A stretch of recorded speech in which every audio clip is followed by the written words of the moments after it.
데일 카네기 인간관계론, 전 세계 6천만 부 판매된 최고의 인간관계 바이블, 워런 버핏의 인생을 바꾼 사람을 다루는 핵심 원리.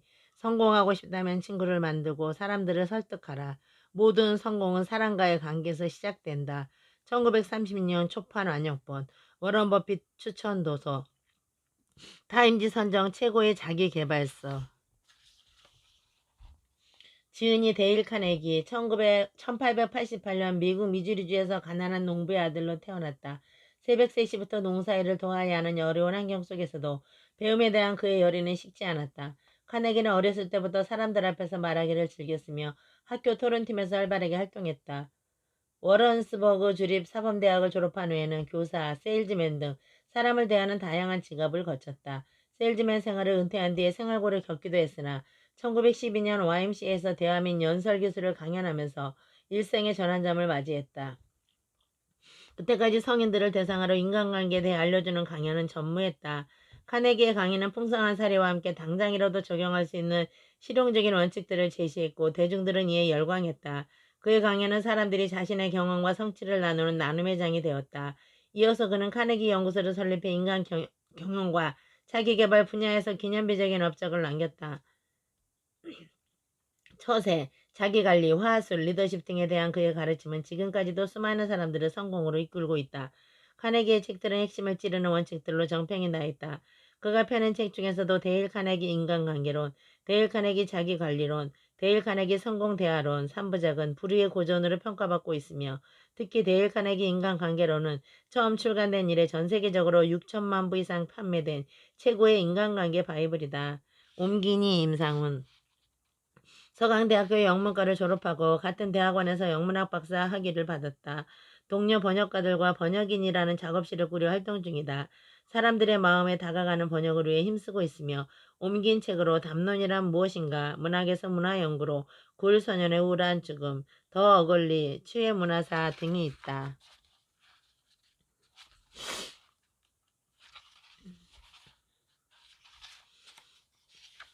데일 카네기 인간관계론 책 어떻게 이 책을 쓰게 되었나? 지난 35년 동안 미국에서는 20만 종이 넘는 책들이 출판되었다. 대부분은 끔찍하게 지루했고 많은 책들은 상업적으로도 실패했다. 많은이라는 말로는 부족할 정도로 규모로 보자면 전 세계에서 인류위를 다투는 한 출판사 사장은 75년간 책을 펴냈지만 지금도 8권을 내면 7권은 손해를 보고 있다고 내 앞에서 고백한 적이 있다. 그렇다면 여기에 또 하나의 책을 더하는 게 무모한 노릇은 아닐까? 그리고 내가 쓴 책을 여러분들이 왜 굳이 읽어야 할까? 둘 다 좋은 질문이다. 지금부터 이 질문들에 대답해 보려 한다. 나는 1912년부터 뉴욕의 직장인과 전문직 종사자들을 대상으로 교육과정을 개설해왔다. 처음에는 그저 사람들 앞에서 말하는 방법을 가르치는 과정이었다. 과정의 목표는 실제 경험을 통해 성인들을 가르쳐서 비즈니스 인터뷰에서나 여러 사람들 앞에서 말할 때 즉석에서 말할 내용을 생각해내고 좀 더 명료하고 효과적이면 침착하게 그 생각을 표현할 수 있게 만들어 보려는 것이었다.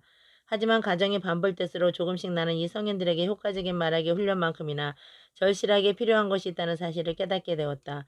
바로 일상에서 업무적 그리고 사회적으로 교류할 때 다른 사람들과 잘 지내는 방법을 가르치는 교육이었다. 또한 나 자신도 이러한 훈련이 필요하다는 사실도 깨닫게 되었다. 과거를 돌이켜보면 내 자신이 얼마나 그러한 능력과 이해력이 없었나를 생각하며 오싹할 지경이다. 이 책과 같은 책이 20년 전에 내 손에 들려 있었더라면 얼마나 좋았을까. 정말 가치를 헤아릴 수 없는 은혜로운 책이었을 텐데 말이다. 사람을 다루는 일이야말로 당신이 마주하는 가장 중요한 일일 것이다. 특히 당신이 경영자라면 더욱 그렇다. 하지만 여러분이 가정주부라도 건축가라도 엔지니어라도 마찬가지다. 몇 년 전 카네기 재단은 교사 발전 프로그램을 후원한 적이 있다. 이 프로그램에서 했던 연구는 가장 중요하고도 의미심장한 사실을 발견했다. 그리고 이후 카네기 공과대학에서 행했던 추가 연구들도 이 사실이 옳다고 확인해 주었다. 이 연구들에 따르면 심지어 공학과 같은 기술 분야에서도 기술적 지식은 금전적인 성공의 15% 정도밖에 기여하지 않는다고 한다. 나머지 85%는 인간관계에 관련된 능력, 다시 말해 그 사람의 성격이나 다른 사람을 이끄는 능력이었다. 수년에 걸쳐 나는 필라델피아의 엔지니어스 클럽과 미국 전기기술사협회 뉴욕 지부에서 강좌를 개설했다. 아마도 1,500명 이상의 엔지니어들이 나의 수업을 들었을 것이다. 그들이 내 강의를 들었던 이유는 그들 스스로 오랜 관찰과 경험 끝에 공약 분야에 가장 뛰어난 지식을 가지고 있는 사람이라고 해서 반드시 그 분야에서 최고 소득을 올리는 것은 아니라는 사실을 깨달았기 때문이다. 예를 들어 공학, 회계, 건축 그리고 그 밖에 여러 다른 전문직에서 주당 20달러에서 50달러만 지불하면 뛰어난 사람들을 고용할 수 있다. 시장은 그런 사람들로 넘쳐난다. 하지만 이러한 기술적 지식에 더하여 자신의 생각을 표현하는 능력, 리더가 되는 능력, 직원들에게 열정을 불러일으킬 수 있는 능력을 가진 사람들은 그만큼 더 많은 수익을 올릴 능력을 갖게 되기 마련이다. 자신의 전성기에 존 디 록펠로는 매슈시 브러시에게 사람을 다루는 능력은 설탕이나 커피와 같은 상품처럼 구매가 가능하다. 나는 세상 그 누구보다 그 능력에 대한 대가를 더 많이 지불할 용의가 있다라고 말했다. 당신은 미국의 모든 대학들이 이렇게 세상에서 가장 값비싼 능력을 개발하는 과정들을 이미 개설했을 것이라고 생각할 수도 있다. 하지만 그중 성인을 대상으로 한 실용적이고 상식적인 과정이 단 하나라도 있는지 이 글을 쓰고 있는 지금도 파악이 되지 않고 있다. 시카고 대학과 YMCA 연합학교는 성인들이 무엇을 배우고 싶어 하는지 알아보기 위한 설문조사를 했다. 조사에는 25,000달러가 소요되었고 2년이라는 시간이 걸렸다. 최종적으로 설문조사를 했던 것은 코네티컷주의 메드린이었다. 이 도시는 모든 면에서 가장 전형적인 미국의 도시이다. 그래서 조사자들은 메리든에 거주하는 모든 성인을 인터뷰했고 156항에 달하는 질문을 던졌다. 그 질문에는 당신의 직업 혹은 전문직은 무엇입니까? 당신의 교육 수준은 어느 정도입니까? 당신은 여가 시간을 어떻게 보내나요? 수입은 얼마나 되십니까? 취미는 무엇입니까? 어떤 야심을 가지고 있습니까? 당신의 문제는 어떤 것인가요? 공부를 하며 어떤 과정에서 가장 흥미를 느낍니까? 등등이 포함되어 있었다. 이 설문에 따르면 성인들의 가장 중요한 관심사는 건강이었고 그 다음이 바로 사람이었다. 어떻게 다른 사람을 이해하고 그들과 사이좋게 지낼 것인가? 어떻게 다른 사람으로 하여금 당신을 좋아하게 만들 수 있을까? 다른 사람을 어떻게 당신 생각에 동의하게 만들 수 있을까? 등등이 주요 관심사였다. 이 설문조사를 했던 위원회는 조사 결과를 보고 메리든에서 설문에 응했던 사람들이 원했던 바로 그 강좌를 열기로 결정했다. 이들이 이 주제를 다루고 있는 실용적인 교과서를 부지런히 찾아보았지만 결국 한 권도 찾지 못했다. 하는 수 없이 이들은 성인 교육 분야에서 세계적인 권위자 중 한 사람에게 찾아가 이들의 요구를 충족해주는 책을 한 권이라도 알고 있냐고 물었다. 아니요, 그는 답했다. 나는 성인들이 무엇을 원하는지 알고 있지요. 하지만 그들이 필요로 하는 책을 쓴 사람은 아직 없어요. 경험을 통해 나는 이 말이 사실임을 알고 있다.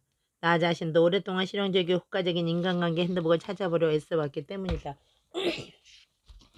그러한 책이 아예 없었기 때문에 나는 내 강좌에 사용하기 위해서라도 그런 책을 쓰고자 했다. 이제 그 책이 여기에 있다. 여러분들 마음에 들었으면 한다. 책을 준비하면서 이 책의 주제와 관련된 모든 것을 읽어보았다.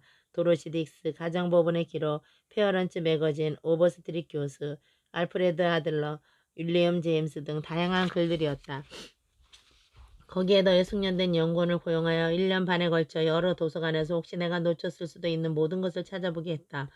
복잡하고 두꺼운 심리학책을 힘겹게 한 줄 한 줄 읽어나갔고 수백 편에 달하는 잡지의 기사들을 뚫어질 정도로 꼼꼼히 읽기도 하고 수도 없이 많은 전기들을 뒤지며 모든 시대의 위대한 리더들이 사람들을 다룬 방식을 알아내려 했었다. 우리는 모든 시대에 걸친 위인들의 전기를 읽었다. 율리우스 카이사르에서 토머스 에디슨에 이르는 모든 위대한 지도자들의 삶에 대해 읽었다. 시어도어 루스벨트 한 사람에 대한 전기만도 100종이 넘었지만 그 모두를 읽었던 것도 기억한다. 우리는 시간과 비용을 아끼지 않고 모든 시대에 걸쳐 친구를 만들고 사람을 설득하는 실용적인 아이디어를 빠짐없이 찾아내려고 했다. 수십 명에 달하는 성공한 사람들을 개인적으로 인터뷰하기도 했다.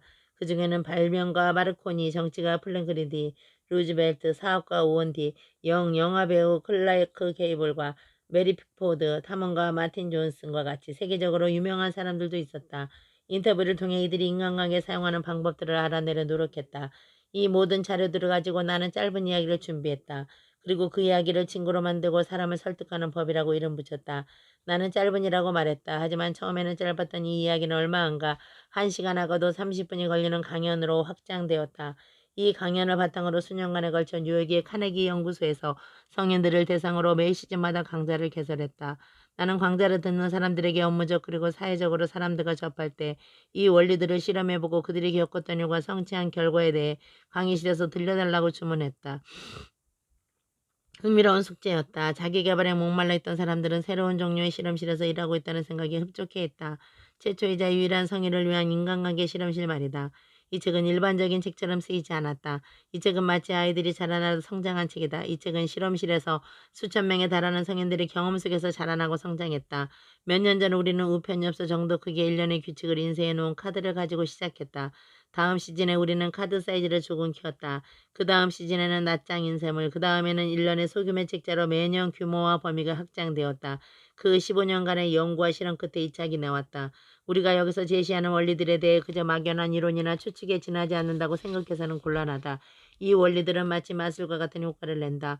믿을 수 없는 이야기로 들릴 수도 있지만 실제로 이 원리들을 통해 많은 사람들의 삶이 뿌리째 뒤집히는 모습을 보았다. 예를 들어 보자. 314명의 직원을 고용하고 있는 사람이 이 강좌를 들었다.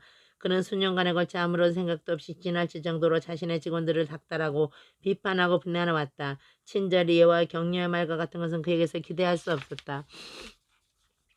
하지만 이 책에서 논의하고 있는 원리들을 공부한 다음에 이 고용주는 자신의 인생관을 송두리째 바꾸었다. 그의 회사는 이제 새로운 충성심, 새로운 열정, 새로운 팀워크 정신으로 가득하다. 314명의 적은 314명의 친구가 되었다. 그는 강의실 앞에서 자부심에 가득 차 말했다. 예전에는 회사를 가로질러 가면 아무도 아는 척을 안 했어요. 직원들은 내가 다가오는 걸 보면 짐짓 다른 곳을 보는 양 했죠. 하지만 이제 모두가 내 친구가 되었어요. 심지어 수희도 내 이름을 친근하게 부르죠. 이 사람은 예전보다 훨씬 더 많은 수익을 올리고 더 많은 여가를 즐기고 있다. 그리고 무엇보다도 자신의 일과 가정에서 훨씬 더 많은 행복을 느끼고 있다. 이 원리들을 이용하면서 판매고가 솟구치고 있는 세일즈맨은 그 수를 헤아릴 수 없을 정도로 많다. 그전까지는 아무리 빌어도 요지부동이었던 거래가 이 원리들을 작용하면서 이루어지는 경우도 많았다. 경영자들의 권위는 임금과 함께 치솟았다. 지난 시즌 강의를 들었던 한 경영자는 이 원리를 적용했던 덕분에 연봉이 5,000달러나 올랐다고 이야기했다. 필라델피아 가스웍스사의 한 경영자는 직원들을 능수능란하게 다루지 못하고 지나치게 공격적인 태도를 가지고 있다는 이유로 나이 65세의 자천 대상이 되었다. 하지만 내가 진행했던 과정을 수강하면서 그는 자천육에서 벗어났을 뿐더러 오히려 더 많은 임금을 보장받으며 승진할 수 있었다. 과정이 끝날 때마다 여느 연회에 참석했던 아내들은 남편이 이 교육과정을 수강한 이후 전에 비해 훨씬 더 행복해졌다고 내게 수도 없이 말해주었다. 사람들은 자신이 성취해낸 새로운 결과에 적지 않게 놀란다. 마치 마법처럼 느껴질 수 있을 것이다. 몇몇 사람들은 열의에 가득 찬 나머지 주말에도 개의치 않고 내게 전화를 한다. 자신들이 이뤄낸 성취를 수업 시간에 보고하기엔 월요일 같은 까지 남은 48시간을 더 기다릴 수 없었던 것이다. 지난 시즌에는 이 원리에 대한 강의를 듣고 흥분한 상태에서 수업을 듣는 동료들과 밤늦게까지 토론한 사람도 있었다. 새벽 3시가 되자 다른 사람들은 모두 집에 돌아갔다. 하지만 그는 자신이 저질렀던 실수들을 깨달아 충격을 받은 상태였고 자신 앞에 열린 새롭고 좀 더 풍요로운 세상에 대한 전망에 흥분하여 잠을 이룰 수 없었다. 그는 그날 밤은 물론 다음날 그 다음날도 잠을 이룰 수 없다. 그는 누구였을까? 그저 새로운 이론이라면 신나서 얘기하는 세상 물정 모르고 교육이라고는 제대로 받지도 못했던 사람이었을까? 아니다. 그런 사람과는 정말 거리가 먼 사람이었다. 그는 노련한 미술품 딜러로 교양과 학식이 풍부한 사람이고 3개 국어를 유창하게 하고 유럽 대학에서 2개의 학위를 취득한 사람이었다. 이 장을 쓰는 동안 나는 독일의 한 유서 깊은 가문으로부터 편지를 받았다. 편지를 보낸 사람은 호헨촐레른가 1870년엔 1918년 독일을 지배한 왕가에 여러 세대에 걸쳐 장교로 봉사했던 귀족 가문의 후예였다. 대서양 횡단 여객선에서 쓴 편지는 내가 말한 원리들을 적용했던 사례에 대해 말하고 있었는데 거의 종교적이라고 할 만한 열정으로 가득 차 있었다. 또 다른 예로는 나의 지긋한 뉴욕 사람이었다. 그는 하버드 대학을 졸업하고 대규모 카페 공장을 소유하고 있는 부자였다. 그는 사람들에게 영향을 미치는 기술에 대해 나와 함께 14주 동안 대학 4년에 걸쳐 배웠던 것보다 훨씬 많은 것을 배웠다고 말했다. 말도 안 된다고 웃긴다고 꿈 같은 이야기라고. 물론 그럴 수도 있다. 여러분들은 내가 하는 말들을 아무 말이나 동원해가면서 무시할 수도 있다. 하지만 나는 들었던 말을 어떤 주석도 붙이지 않고 그저 전달하고 있을 뿐이다. 보수적이면서 대단히 성공한 한 하버드 졸업생이 1934년 2월 23일 목요일 저녁에 뉴욕에 있는 예일 클럽에서 대략 600명 앞에서 했던 선언을 고스란히 전달하고 있을 뿐이다. 하버드 대학의 윌리엄 제임스 교수는 말했다. 우리가 성취할 수 있는 바에 비하면 우리는 겨우 반 정도만 깨어있을 따름이다. 우리는 우리가 가진 육체적, 정신적 자산의 극히 일부만을 사용하고 있다. 일반에 보자면 인간 개개인은 자신의 한계에 훨씬 못 미치게 살고 있다. 인간들은 다양한 능력을 가지고 있지만 습관적으로 그 능력을 사용하지 않고 있다. 여러분들이 습관적으로 사용하지 않고 있는 능력, 이 책의 유일한 목적이 있다면 바로 여러분들이 그 잠재된 채 사용되지 않아 왔던 자산을 발견하고 개발하고 그로 인해 많은 이익을 얻게 만드는 것이다. 프린스턴 대학의 전 총장 존지 히브는 말했다. 교육이야말로 삶에서 마주치는 다양한 상황에 대처할 수 있는 능력을 만들어줍니다. 혹시 당신이 이 책의 처음 3장을 읽고 난 다음에도 삶에서 마주하는 다양한 상황에 대처하는 능력이 조금이라도 길러지지 않았다면 적어도 당신의 안에서 이 책은 전혀 쓸모가 없는 책이라고 나는 생각한다. 영국 사상가 허버드 스펜서가 말했듯이 교육의 가장 커다란 목적은 지식이 아니라 행동이기 때문이다. 이 책은 행동을 위한 책이다. 데일 카네기.